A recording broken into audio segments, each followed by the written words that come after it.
Hi, Painting from the Loam here, and welcome back to another project video. Today I'm going to be talking about how I went about painting up the miniatures from the Vile Harvest encounter by Bestiary Miniatures and Games, which this video is in collaboration with, who were kind enough to send me over the STLs to paint up for their Halls of Suffering launch, which is a collection of curated dungeon experiences.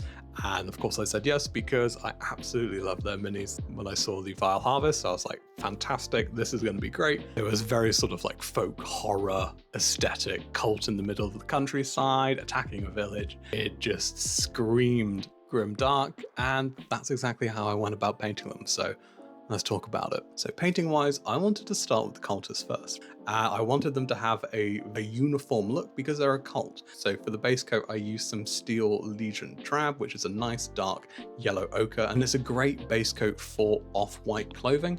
For the second dry brush pass, I did use some Karak Stone, which is just a really versatile color. Now for the final highlight, I did mix in a little bit of Pallid Witch Flesh into the Karak Stone just to push it a little bit brighter than I usually would go, because with anything Grimdark there's a lot of enamels and oil washes, and that usually brings everything down a bit, so you kind of want to go a little bit brighter than you would usually go. For the skin, I kind of stumbled on a mix which I really enjoyed for this. So it was a base of Bugman's Glow, and then I mixed some Bugman's with some Deepkin Flesh that just made for a nice desaturated highlight. And for some of the other cultists, I used some Rakoff Flesh. So for the cultist hoods, I decided just to paint them black. Now, the thought behind this was I really like the imagery of them all wearing these executioner hoods. It really plays with the themes of finality and the sort of finality which comes with harvest. It just added that element of fear, and like, these guys are scary and they're going to execute you. For the villagers, I decided to go for a more sort of neutral palette. And for the skin, I decided to go with a similar recipe to the cultists, which was a mix of Bugman's Glow with Rakoff Flesh. Some of it was mixed with that Deepkin Flesh for highlights, and others I just decided to go with the Rakoff base, which then progressed up to a Rakoff and Bugman highlight. In places, I did continue to use the Steel Legion Drab. For a lot of it, I used a lot of earthly colors like dark browns and greens and neutral grays and blues, just to give a little bit of a cold element to what was becoming an inherently warm in color scenario. So I just wanted it to be a nice contrast from the cultists, who are very warm in color. Now, to weather the peasants, I decided to use Streak and Grime, which I also used on the cultists. Now, I was running out of Streak and Grime, so I decided to mix my own. And you can do this really easily with an ivory black oil paint, yellow ochre, and burnt umber. Mix them together, you're going to get a nice dark greenish brown. I applied it all over the minis, left it to dry for just a little bit before taking it off with a Q-tip, damp with white spirit.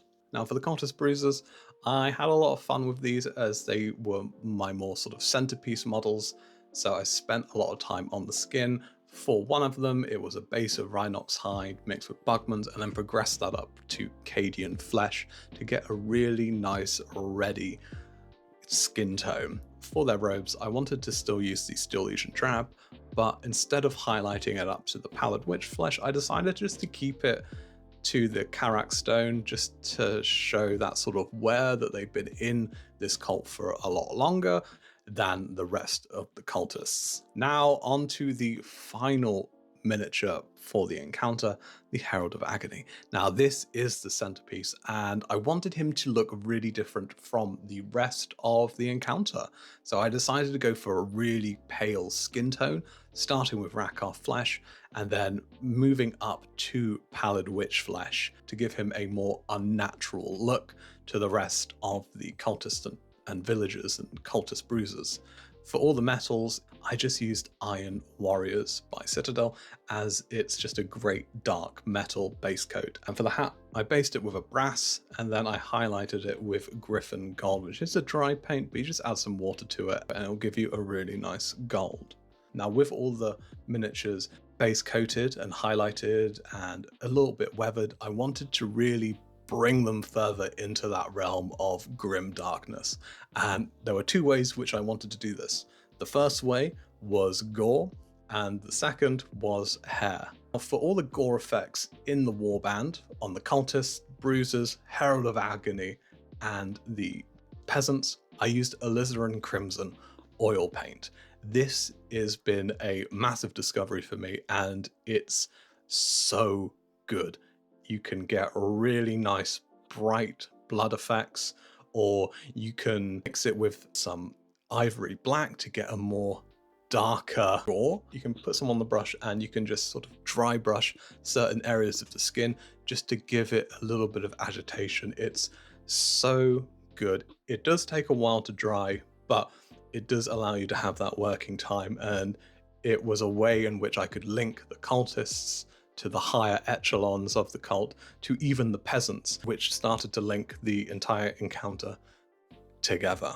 Now, for the hair, I like to use the end of a Q-tip, literally just a case of pulling strands from the end of it, and then you've got a bit of hair, and you can use some scissors, cut it to whatever length you want, and put it onto the miniature with some PVA glue. And it is such a simple method, and I absolutely love it. And it is a great technique to bring character to a miniature, and also to give it a aspect of horror. Because it looks realistic, it gives a uncanny element to it, and it also gives life to them.